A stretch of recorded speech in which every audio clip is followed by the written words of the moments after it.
Shavua Tov, a gute Woche, and welcome to our program. We are now in the 3 weeks and the Mitzvah Shabbos of the second one of the 3 weeks. And as the Rebbe explains, we are in the thick of the 3 weeks. The Rebbe explains, at the end of Maseh, we all know, we scream, Chazak, Chazak, v'nis chazek. Be strong, and let us strengthen each other. When is that? Always, every year, including this year. It's in the second week. The second week means in the thick of Golus, in the middle of Golus, in the thick of Golus, where we needed the most. So this is why this week we scream together, Chazak, Chazak, v'nis chazek. Albeit for the moment, it doesn't look that good. We are still in Golus. Nevertheless, one Jew says, Chazak, be strong, and the other Jew answers him, Chazak, you also be strong. And together, v'nis chazek, we will strengthen each other in the last few moments of the Golus, and we are going to reach Im Yirtzeh Hashem, the Geula Ho'amitis V'Yashlemo. The first day of the 3 weeks is Shivosot B'Tammuz, we all know. Shivosot B'Tammuz has the numerical value of 17. 17 is Tev, 17 is good. Now there is a question. Shivosot B'Tammuz, the numerical value of Tev, Shivosot B'Tammuz is a fast day. It's the beginning of the 3 weeks of mourning and destruction. And that is Tev. It's either Tev or destruction, either destruction and Tev. How can it be Tev and destruction at the same time? We will return to that in a moment. But first, our customary story. Or, in this case, stories. We're after the Siyum HoRambam, and we started learning Rambam again with special vigor and vitality. And there is a story that is very that's very known actually. Nevertheless, we are going to repeat it because it's a story that gives us a lot of strength. And that is, someone wrote, I believe I know who it is, wrote to the Rebbe that he has a deficit. And the Rebbe answered, it's a mistamedo a deficit in Rambam. There's probably a deficit in Rambam. And from what maybe it's more than one person, that he took care of that deficit, he took care of the Rambam deficit, and the other deficit, the economic deficit, Baruch Hashem, disappeared. Also, years ago, by Keshel Brocho, there was a chazan, Gerisha Tzatzkes, and Tzvi Tzatzkes, and he would sing many songs by Keshel Brocho. The Rebbe would encourage his songs. One of the songs that he would sing is a Russian song, Echod mi Yedea. He would start from 1 and he would count it 1, 2, 3 in Russian, and the Rebbe encouraged the song. This song goes until 13, Shleishos mi Yedea. That's where it stopped. He continued 1 year, and he says, Chetidnitzatz, which means 14. Ktoznayet, who knows the number 14? And then he said, Chetidnitzat, Knishki Rambama, the books of the Rambam. He did it on his own. I don't know who told him to do it, but he did it on his own. He started, who knows 14? And he says 14, the 14 books of the Rambam. When the Rebbe heard it, the Rebbe put down the Keshel Brocho on the table, and with both hands, around both hands, constantly for a long time, 770 was going chodarom. The Rebbe was turning over 770. The Rebbe with simcha and with joy and with happiness and with excitement, because he mentioned the 14 books of Rambam. That's a chiddush. That's a novelty. The song only goes to 13, and he got a 14. Who knows 14? The 14 books of the Rambam. And you saw the excitement, the enthusiasm of the Rebbe when he did that. For a few moments, as mentioned, the Rebbe put down the kos, and he encouraged the singing with both hands on both sides for a very long time. Beis, we have a question. And the question is, Shiva Osel B'Tammuz, that is, the numerical value is 17, and that is good, but it's a fast day. It's either a fast day or it's good. It's either good or a fast day. As mentioned, we will return to that. But first, again, we're in the 3 weeks. And the Rebbe asks that we should learn, one of the things we should learn is that we should learn, during Beinam Tzodim, we should learn the Rambam, and especially in Hilchas Beis Abchira of the Rambam. Last week, we learned the halacha in the first Perik, and this week, as it is the second week, we will learn a halacha in the second Perik. We will learn the halacha in the second Perik, Perik Beis, halacha Gimel. And the Rambam says, and I quote, Mideis hamizbeach mechuvonis harbe, that the dimensions of the Mizbeach are very particular. V'tzurose yeduo ish meish, and the form is known from person to person. In other words, it was given over from generation to generation. And then the Rambam says this, Umizbeach shebono b'nei hagelo, and the Mizbeach that was built by those who went up from the exile in the time of Ezra, and we're talking about those who built the second Beis Hamikdosh, ke'ein Mizbeach she'osid lehibonis osuhu. They made it similar to the Mizbeach that is going to be built with the coming of Mashiach. And one should not add to the dimensions of the Mizbeach, and one should not diminish from the dimensions of the Mizbeach. But the Rambam says, don't make it bigger, don't make it smaller, don't try and say, well, I'm going to do better. You have to do exactly what Almighty God wants. And then the Rambam continues in Halacha Daled, and he says, Ushleisha Nevi'im olo yemoim in Agelo. And 3 Nevi'im came with the Jewish people from the exile. 3 Nevi'im. Echad heid lohem al mekem ha-mizbeach. One of the Nevi'im gave testimony on the place of the Mizbeach. Ve'echad heid lohem al midesov. And one of the Nevi'im gave testimony on the dimensions. And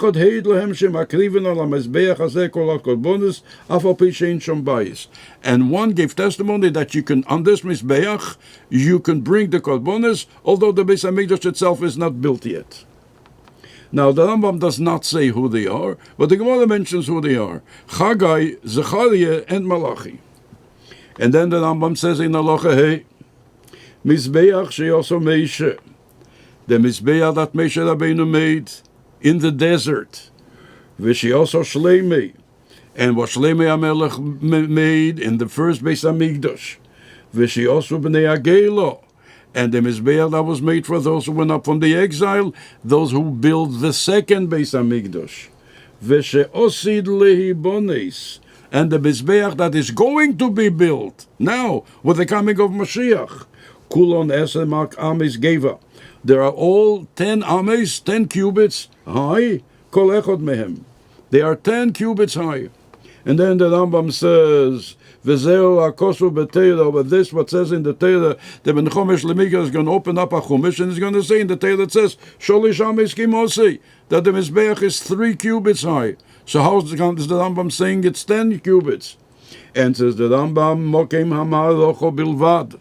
That's the area, the space of the wood pile is Sholish Ames. However, Hatol was the Mizbeach Eser Ames. And then the Rambam concludes Halacha Hey, and he says, Umizbeach she'osu b'nei hagelo, and the Mizbeach that those who went up from the exile built, v'cheina osid liyibonis, and also the Mizbeach that is going to be built now with the coming of Mashiach. Midas Orkei V'Rochbei Lamed Beis Amo Alamed Beis Amo Ames is going to be square, 32 Ames, 32 cubits by 32 cubits. Rabbi say what we see here, it's in the Halacha Gimel, And in Halacha Dal Hey, 3 times the Rambam mentions Ke'ein Mizbeach she'oset lehibonis. He mentions the Mizbeach that is going to be built. In other words, the Mizbeach that we're going to build now with the time of Mashiach. He mentions it 3 times. He mentions it once in Halacha Gimel, Mizbeach shebono bnei agelo ke'ein Mizbeach she'oset lehibonis, that those who went up from the exile build it similar to the Mizbeach that is going to be built. And then in Halacha Hey, he says 2 times, V'she'osu b'nei agelo v'she'osit lehiyosis, the Mizbeach that those who went up from the exile did, and the one that is going to be built. That's number second time. And at the end he says, Mizbeach she'osu b'nei agelo, the Mizbeach that those who went up from the exile built in Beis Sheni, v'chein ha'osit lehibonis, the Mizbeach that is going to be built is 32 ames by 32 ames. So the Rambam put in the halacha in Torah. Actually, one is going to ask, the Mizbeach that is going to be built, well, when Mashiach comes, God will tell us what to do. Mashiach will tell us what to do. What does the Rambam have to say that now? The answer is that he put in those dimensions in the halacha in Torah, so that we know that this is something that is actually happening in reality, that the coming of Mashiach, and the building of the Beis Hamikdosh, and the building of the Mizbeach. It's not a fantasy, it's a reality, and it's happening now, and this is why you put in a halacha. 3 times the Rambam mentions the Mizbeach that is going to be built. And if this was so important for generations who learned the Rambam, and who got their strength and inspiration from that, how much more is it important to us, the last generation of Golus and the first generation of Geulah, the generation that actually will do exactly what the Rambam says in these halachas? We just have to hold on a little bit and just put the finishing touches on the Golus. And then Emir Hashem together, we will build the Beis Hamikdosh and the Mizbeach according to the dimensions that the Rambam mentions 3 times. Rabbi say, concerning the question, Shivosah B'Tammuz has the numerical value of 17. 17 is good, is Tev. And what happened on Shivosah B'Tammuz? It's the beginning of the Churban. So how can it be a Churban and good and a Churban? And if you are asking yourself this question, you're in good company. That of the Gemara itself. And the Rebbe brings the Gemara. And the Gemara says, the Rebbe brings the Gemara in Rosh Hashanah,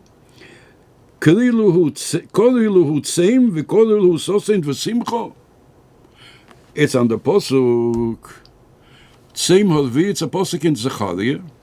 Actually, the Rambam says at the end of Hilchis Tainiyas, Kol HaMe'adin, the very last halacha in Hilchis Tainiyas, Kol HaMe'adim Betelin, that all Leosid Lovi, that all of the Me'adim, excuse me, in this case it says, Kol Hatsemes Ho'elu Betelin Leosid Lovi, all of these fast days are going to be annulled Leosid Lovi with the coming of Mashiach, and he's coming now. V'le'ed Eloshihiyu Yemei Yom Tov, they are going to be days of Yom Tov and Sosim V'Simcha, days of happiness and joy and festivity, that these days are going to be transformed. Shene'emar, and he brings a posuk in Zechariah, Tseim HaRevi'i, V'Tseim HaChamishi, V'Tseim HaAsiri, V'Tseim HaShvi'i, V'Tseim HaAsiri, to say it again, Tseim HaRevi'i, V'Tseim HaChamishi, V'Tseim HaShvi'i, V'Tseim HaAsiri, Yehofich L'Sosin Ul Simcha Ul Me'adim Tevim, O Yir L'Beis Yehuda L'Sosin Ul Simcha Ul Me'adim Tevim, V'Ho'emes V'Hasholem Ehovu. Which means that the fast of the 4th month, and the 4th month is Tammuz, Nisan, Iyar, Sivan, Tammuz, and the fast of the 5th month is Tisha B'Av, and the fast of the 7th month, we're not talking about Yom Kippur, because Yom Kippur is not one of the fast days that is connected with the Churban, but this is a reference to Tzem Gedalia. V'Tzem HaAsiri, the fast of the 10th month, Asora B'Tevis. They are going to be transformed, L'Sosin Ul Simcha Ul Me'adim Tevim. On this, asks the Gemara in Rosh Hashanah, there's a dichotomy here. There's something here that's not understood. It's a contradiction, almost in terms from one word to the other. And the Gemara says, that in this pasuk it says same. Same is a fast. So you say the fast is going to be sosim v'simcha, is going to be joy and happiness? That doesn't work together. If it's a fast, it's not happiness, and if it's happiness, it's not a fast. How can you call it a fast and happiness? And the Gemara asks your question. And the Rebbe answers that these days are going to be transformed. Today they are a fast, and that's why you call them same. However, they are going to be transformed. They're going to be transformed into days into joy and happiness and days of festivity. So both things are correct. Both things are true. Today they are days of fast so far. And in Yom Hashem, with the coming of Mashiach, they are going to be transformed to joy and happiness and days of festivity. Now let's analyze this. We're talking now about 4 days. Shivasa B'Tammuz, Tisha B'Av, Tzim Gedalia, and Asar B'Teves. Is every day in the year going to be transformed into a day of joy and happiness and a day of festivity? Does not say. Every day is the same. Nevertheless, these 4 days are going, which means that in potential, Shiva also B'Tammuz is a day of joy and happiness and a day of festivity. Now, today we're still in Golus. However, it has the potential to be a day of festivity. And the Rebbe says, which means then that in Pnimius, in the inner meaning of the concept, it's there today. It's not going to happen yesh me'ayin all of a sudden. If it's not there, it can't all of a sudden happen. Which means it transforms also means it's going to be revealed. Today it's also in a concealed way that we do not see, and then it's going to be revealed. So therefore, Shivosot B'Tammuz in potential is a day of festivity, is a day of joy and happiness. And this is why the Rebbe says, if Almighty God chose a day in Tammuz to start the destruction, He chose the 17th day. He could have chosen any other day. So He chose the day that has the numerical value of good. What does that mean? So the Rebbe explains to us that Almighty God wants us to understand as to how we should approach the days of destruction. And He wants us to know, you should know that the days of destruction, although on the surface they are days of fast days, nevertheless in their inner meaning, in their potential, they're days of joy and happiness and days of festivity. In another place, the Rebbe says that this is an aliyah tzedach yerido, or a yerido tzedach aliyah rather. It's a yerido, it's a descent, but it's tzedach aliyah, it's for the purpose of aliyah. Because there's another question. And you know, we Jews answer one question with the other. And you know the story that a Gentile once asked a Jew, how come you Jews answer one question with the other? And the Jew looked at him, he smiled, and he said, and why not? So there's a bigger question. A Jew is going to come, maybe from Chachmi Lijanke, a smart aleck Jew. And he's going to say, who am I to question you? I'm only a simple human being. But the Rebbeinu Shalom, can you tell me, what kind of world did you create? What did you do? You created a world of sickness, of poverty, of immorality, of murder, of terrorism. I'm only a small human being. But if I was in your place, Almighty God, I could have done a world of happiness, of joy, no sickness, no poverty, no death. And look what you did lately, all over the world, Ahmad al-Islam. A plague? How? What are you doing? I, a simple human being, maybe could have done a different job. So the Rebbe explains that, and what did you do with the Churban? Now we're talking about 3 weeks of destruction. You destroyed the Beis Hamikdosh. Millions of Jews, Rachmana litzlan, perished. What did you do, God? That all of this is a Yeridat Tzedek Aliyah. Difficult to understand. Nevertheless, the Rebbe tells us how we have to look at it. That this is a descent for the purpose of ascent. Almighty God does not do descent for the purpose of descent. He doesn't do destruction for the purpose of destruction. Almighty God does not do that. He only does good.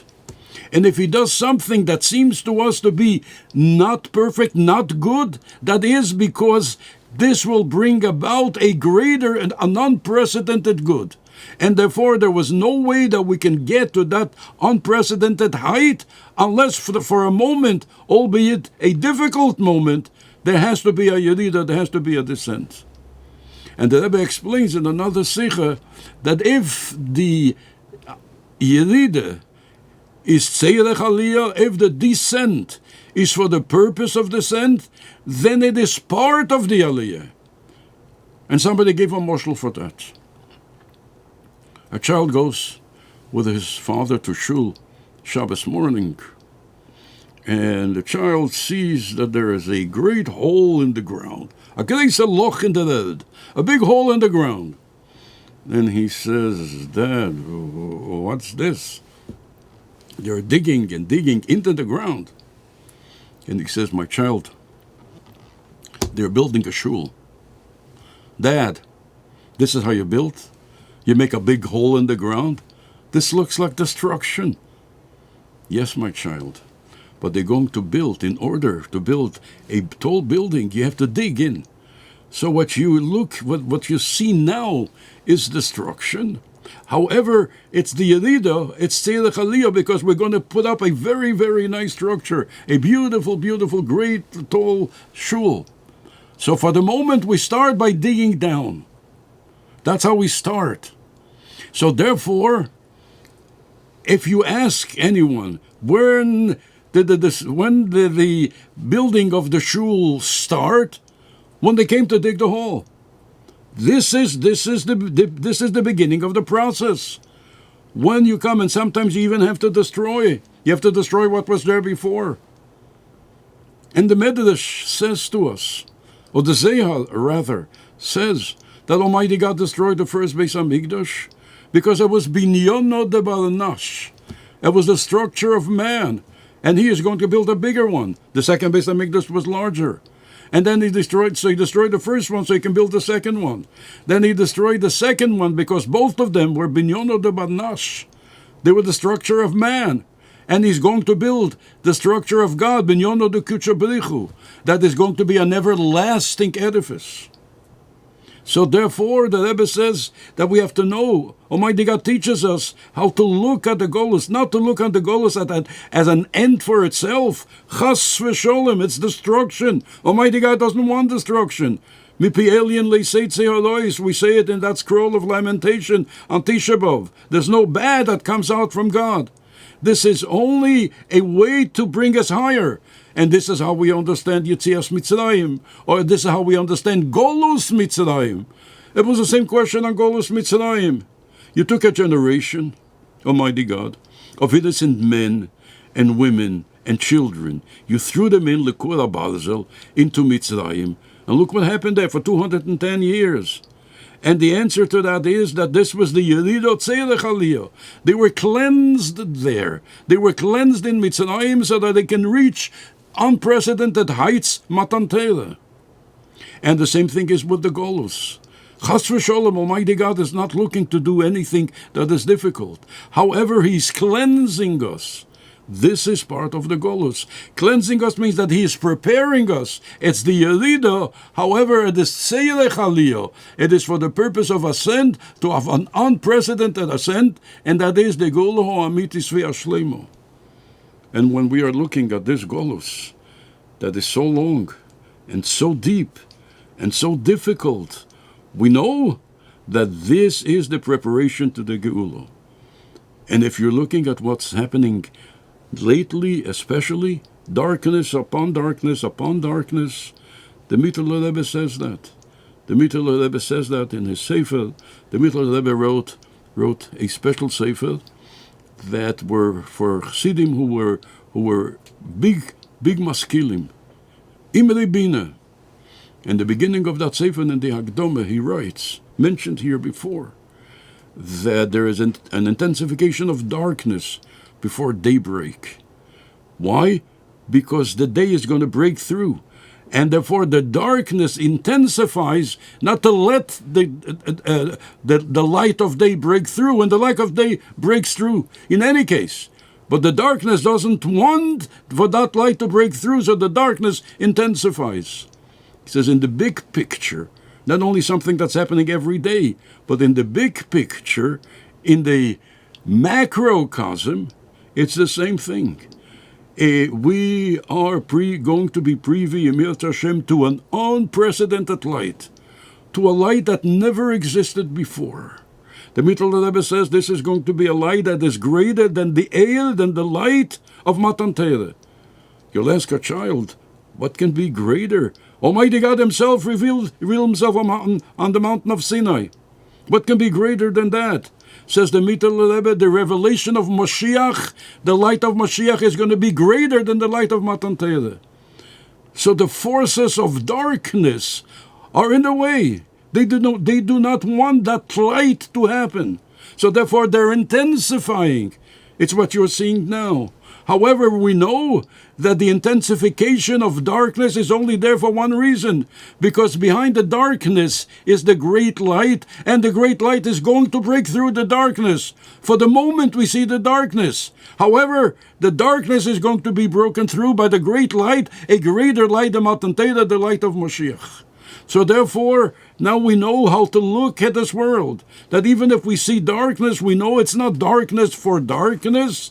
It's darkness in preparation for light. The greater the darkness, the greater the light. And the light is going to be totally unprecedented to all of this darkness. And indeed, this was a great darkness. That you couldn't go to shul, that you couldn't send the children to school, and so on.